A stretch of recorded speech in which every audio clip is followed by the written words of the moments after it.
Last lecture में हमने direction cosines पढ़ा था और उसके साथ ही हमारी वेक्टर चैप्टर पूरी तरह से समाप्त हो चुके थे।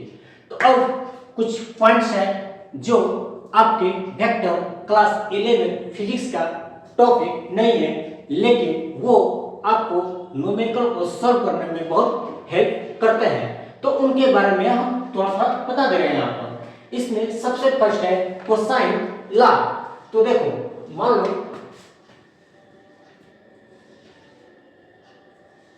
कोई ट्रायंगल है, इस ट्रायंगल का ये वाला साइड है ए और ये वाला साइड है बी और ये वाला साइड है सी। अच्छा, ये जो कोसाइन लॉ है ना, डायरेक्शन कोसाइन और कोसाइन लॉ दोनों अलग अलग चीज है, दोनों को एक ही मत समझ लेना, ठीक है। तो मान लो कोई ट्रायंगल है और इस ट्रायंगल का ये वाला साइड ए है, ये वाला साइड बी है और ये वाला साइड सी है। ए के सामने वाला एंगल है अल्फा और बी के सामने वाला एंगल है बीटा और सी के सामने वाला एंगल है गामा। चलो ठीक है।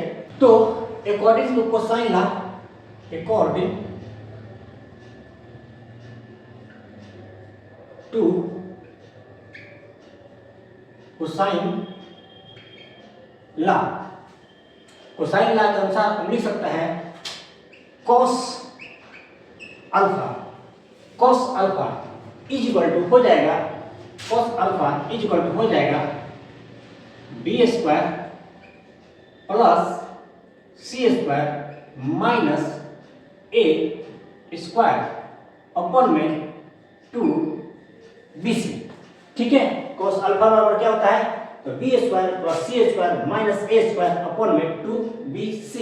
देखो, ये फॉर्मूला आपको रटने की जरूरत नहीं है, मैं आपको ट्रिक बता दे रहा हूँ, उसके हेल्प से आप इस फॉर्मूला को इजीली लिख सकते हो, रटने की आवश्यकता नहीं पड़ेगी। देखो, हमें क्या चाहिए, cos अल्फा, हमको क्या चाहिए, cos अल्फा। देखो, अल्फा किसके बीच का एंगल है, तो बी और सी के बीच का एंगल है।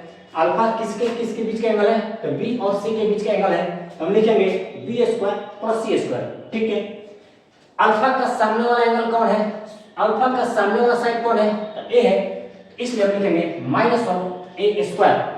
समझ लो कैसे हुआ, अल्फा किसके बीच का एंगल है, तो बी और सी के, तो हम लिखेंगे यहाँ पर B square plus C square. Alpha का सामने वाला साइड कौन है, तो ए है, तो यहाँ पर लिखेंगे minus of A square upon में 2bc, अपॉन में 2bc। ऐसे आपको लिखना है। देखो सेम आप लिखो, cos बीटा बराबर क्या हो जाएगा, बताओ, cos बीटा बराबर क्या हो जाएगा, ये रहा बीटा। बीटा किसके बीच का एंगल है, तो ए और सी के बीच का एंगल है। तो हम क्या लिखेंगे यहाँ पर, सबसे फर्स्ट लिख देंगे ए स्क्वायर प्लस सी स्क्वायर। क्यों लिखेंगे, क्योंकि बीटा ए और सी का बीच का एंगल है। उसके बाद माइनस का साइन लगाएंगे, लगा दिया माइनस का साइन। बीटा का सामने वाला साइड कौन है, बीटा का सामने वाला साइड कौन है, तो बी है, तो यहाँ पर लिखेंगे minus of B square upon में 2ac, 2ac। बीटा किसके बीच का एंगल है, तो ए और सी के, तो अपॉन में 2ac। ठीक है, सिमिलरली आप cos गामा बराबर लिख सकते हैं। बताओ cos गामा बराबर क्या लिख सकते हैं, तो सबसे फर्स्ट ये देखनी है कि गामा, ये रहा गामा ना, गामा किसके बीच का एंगल है, तो गामा ए और बी के बीच का एंगल है, गामा ए और बी के बीच का एंगल है। तो यहाँ पर लिखेंगे cos gamma equal to A square plus B square, फिर उसके बाद माइनस साइन लगाएंगे। अच्छा, गामा के सामने वाला साइड कौन है, तो सी है, गामा के सामने वाला साइड कौन है, तो सी है, तो यहाँ पर लिखेंगे माइनस सी स्क्वायर अपॉन में 2 गामा किसके बीच का एंगल है, तो ए और बी के बीच का एंगल है ना, गामा ए और बी के बीच का एंगल है, तो यहाँ पर लिखेंगे 2ab। तो यही है आपका कोसाइन लॉ। अब देखो नेक्स्ट साइन लॉ। चलो मान लो एक ट्रायंगल है, ये एक ट्रायंगल है और इस ट्रायंगल का ये वाला साइड ए है, ये वाला साइड बी है और ये वाला साइड सी है। ठीक है, फिर से वही बात, ए का सामने वाला एंगल है अल्फा और बी का सामने वाला एंगल है बीटा और सी का सामने वाला एंगल है गामा। तो according to sine law, according to sine law, sine law के अकॉर्डिंग हम लिख सकते हैं A by sine alpha is equal to B by sine beta is equal to C by sine gamma. ये क्या है? तो साइन लॉ है। देखो ये रहा साइड ए, ये रहा बी और ये रहा सी। इस ट्रायंगल कितनी साइड है? A B C. ए के सामने वाला एंगल क्या है? तो अल्फा है। तो हम लिखेंगे ए अपॉन में साइन अल्फा। क्या पढ़ रहे हो? साइन लॉ पढ़ रहे हो? साइन लॉ पढ़ रहे हो तो एक का सामने वाला एंगल क्या है? तो अल्फा है। तो हम लिखेंगे ए अपॉन में साइन अल्फा, ए अपॉन में साइन अल्फा। फिर बी के सामने वाला एंगल क्या है? तो बी का सामने वाला एंगल बीटा है। तो हम लिखेंगे बी अपॉन में साइन बीटा। ठीक है। फिर सी के सामने वाला एंगल क्या है? तो सी का सामने वाला एंगल गामा है। तो हम लिखेंगे सी अपॉन में साइन गामा। और ये तीनों आपस में इक्वल होते हैं अकॉर्डिंग टू साइन लॉ। ठीक है। According to sine law A upon में sine alpha is equal to B upon में sine beta is equal to C upon में साइन गामा। ट्रिक क्या है इसका? ट्रिक यही है कि एक के सामने वाला एंगल अल्फा है। ठीक है। तो यहाँ पर लिखेंगे ए अपॉन में साइन अल्फा। क्यों साइन अल्फा? क्योंकि आप साइन लॉ पढ़ रहे हो। ओके। बी के सामने वाला एंगल क्या है? तो बीटा है। तो यहाँ पर लिखेंगे बी अपॉन में साइन बीटा। सी के सामने वाला एंगल क्या है? तो गामा है। तो यहाँ पर लिखेंगे सी अपॉन में साइन गामा। और ये तीनों आपस में बराबर होंगे according to sine law. Next and last law is theorem. तो देखो मान लो तीन फोर्सेस है जो किसी पॉइंट पर लग रहे हैं। तीन फोर्सेस है जो किसी पॉइंट पर लग रहे हैं। ये है फोर्स F1 और ये है फोर्स F2 और ये है फोर्स F3। ठीक है। और ये तीनों फोर्स, ये है F1, यहाँ F1 F2 F3 क्या है? तो फोर्स है। ये तीनों फोर्स इस पॉइंट पर कुछ इस तरह से लग रही है, इस पॉइंट पर लगने वाली नेट फोर्स 0 है। ठीक है। ये तीनों फोर्स इस पॉइंट पर कुछ इस तरह से लग रही है, इस पॉइंट पर लगने वाली नेट फोर्स 0 है। मतलब ये पॉइंट ना इधर जा रहा है, ना इधर जा रहा है, ना इधर जा रहा है, यहीं पर पड़ा हुआ है। ठीक है। यहाँ पर F2 और F3 के बीच का एंगल है अल्फा। ठीक है।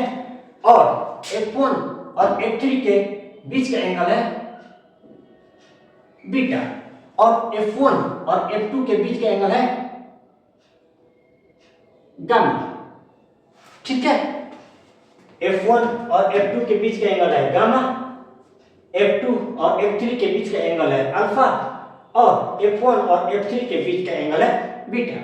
देखो F1 का सामने वाला एंगल अल्फा, F2 का सामने वाला एंगल बीटा एंड F3 का सामने वाला एंगल गामा है। ओके। तो बोल रहा है, सबसे पहले लिख देता है कि इफ, इसका लैंग्वेज लिख दे रहा हूं, if three forces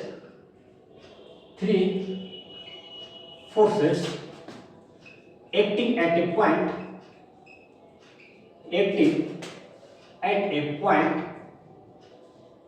in such that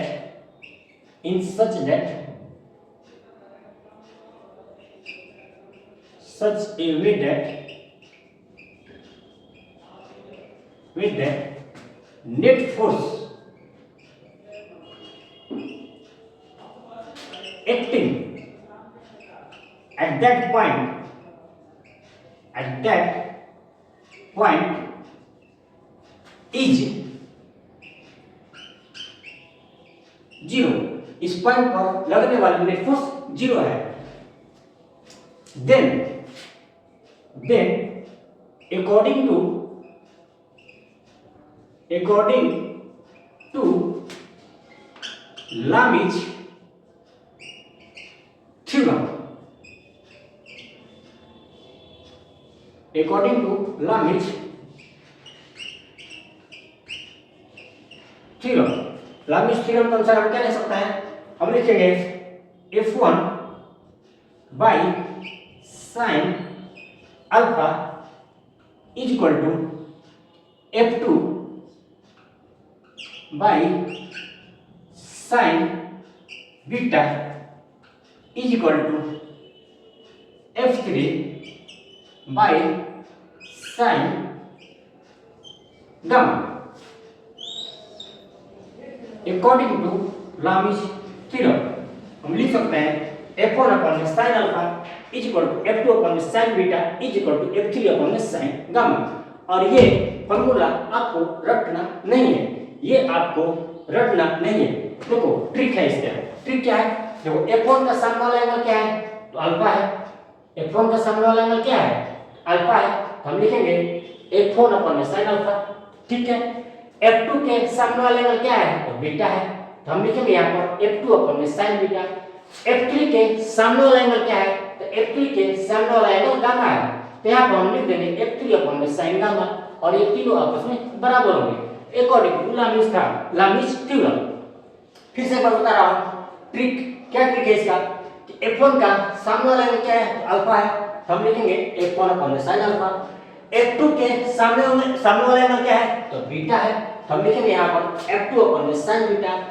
f3 के सामने वाला एंगल क्या है? तो गामा है। तो हम लिखेंगे f3 अपॉन में साइन गामा और ये तीनों आपस में इक्वल होंगे अकॉर्डिंग टू लामिस थ्योरम। तो ये कुछ 2-3 पॉइंट है जो आपको न्यूमेरिकल हेल्प सॉल्व करने में बहुत हेल्प करेंगे। तो यहाँ पर हमारी फैक्टर चैप्टर पूरी तरह से समाप्त होती है।